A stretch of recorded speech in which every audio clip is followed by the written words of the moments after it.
Thank you for all the flexibility, for, thank you for, I think, acknowledging as well the fact that we can make changes, that we are all humans, and then things that we have planned may need a little change. It doesn't mean everything is falling apart. It just means that sometimes in life it's good to do some adjustment. And for a long time, I thought that I cannot change what I promise or what I commit to. I was like, I give my word that I will do that. But if it's at the cost of my health, my, resting cycle and all those side, it doesn't work. So it's a nice reminder, and especially for everything that is happening it's going to happen in 2025, to always reconnect to yourself, always reconnect to what you are feeling, your groundness, to connect with nature, to take the time to zoom out from a situation, to acknowledge, to look at what is moving inside of me, what is happening, why I'm feeling like this. And before to, go too fast, let's welcome some stillness. Let's taking a moment to pause, to really step back and say, okay, what is this situation telling me? What if I don't change anything? What's going to happen? Of course, I would have make it tonight. I would have make it tomorrow as well. I would have done it. I would have prepared it. I would be probably in lack of sleep.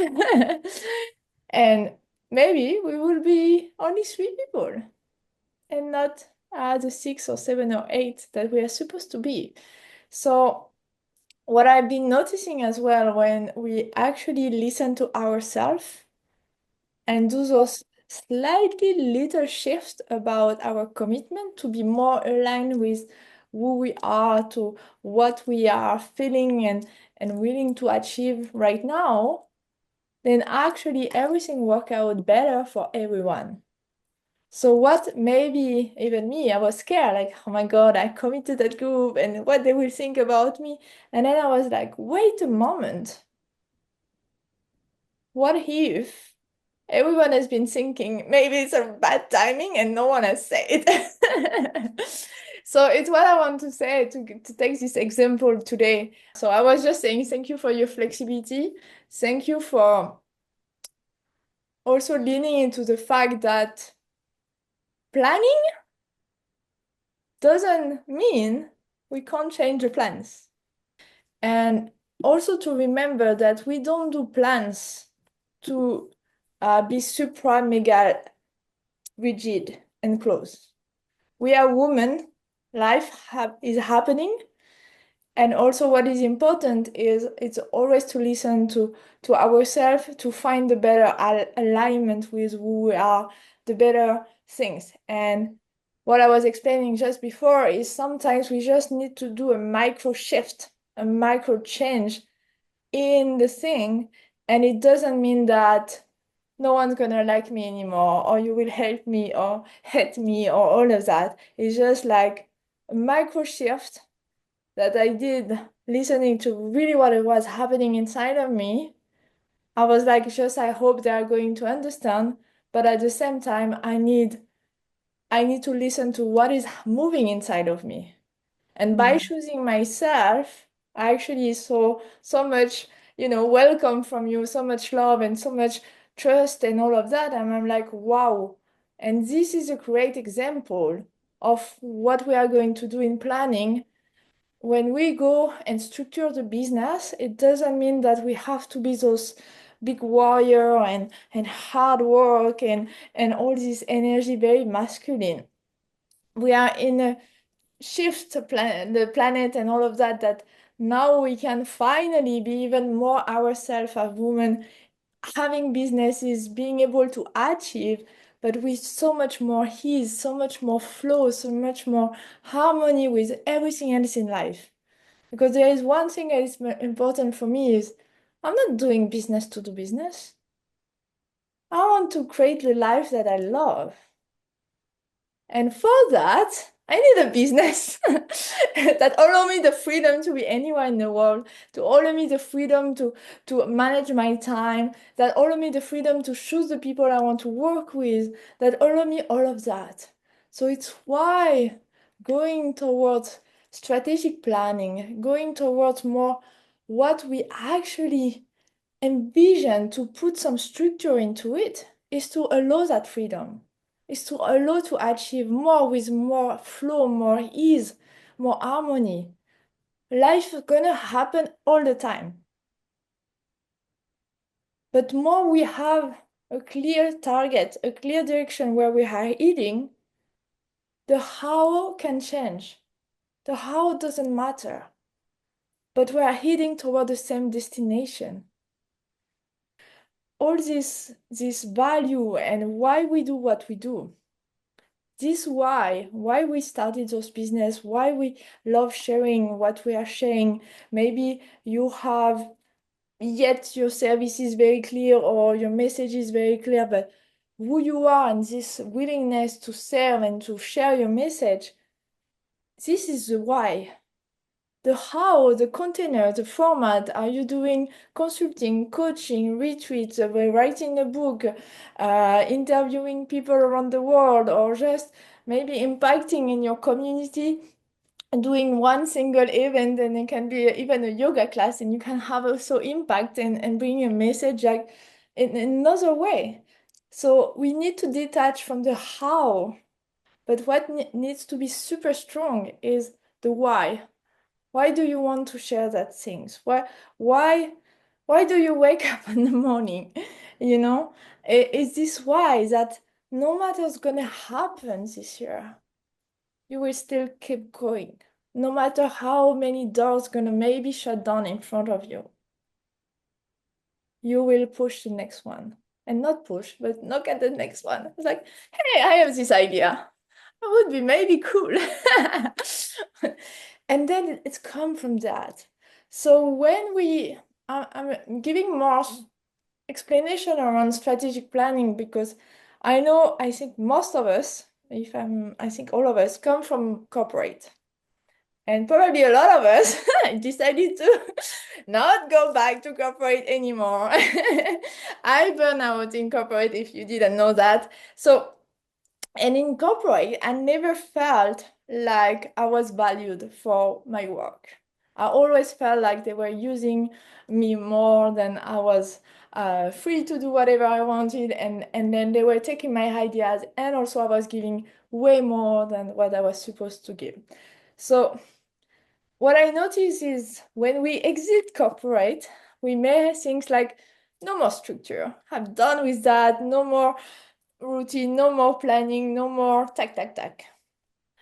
But there is a gap between what is corporations, big corporation, big system and organizations that are maybe too rigid, and a smaller one-person business or small team businesses that can flourish.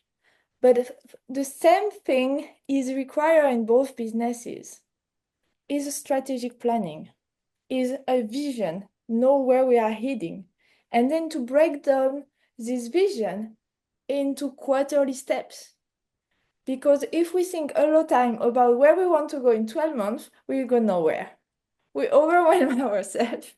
We say, oh my God, I need to do the book, I need to launch a retreat, I need to do that, and nothing is happening. And we overwhelm ourselves. And then life is happening as well, maybe health, maybe family needs focus, other things need focus in life.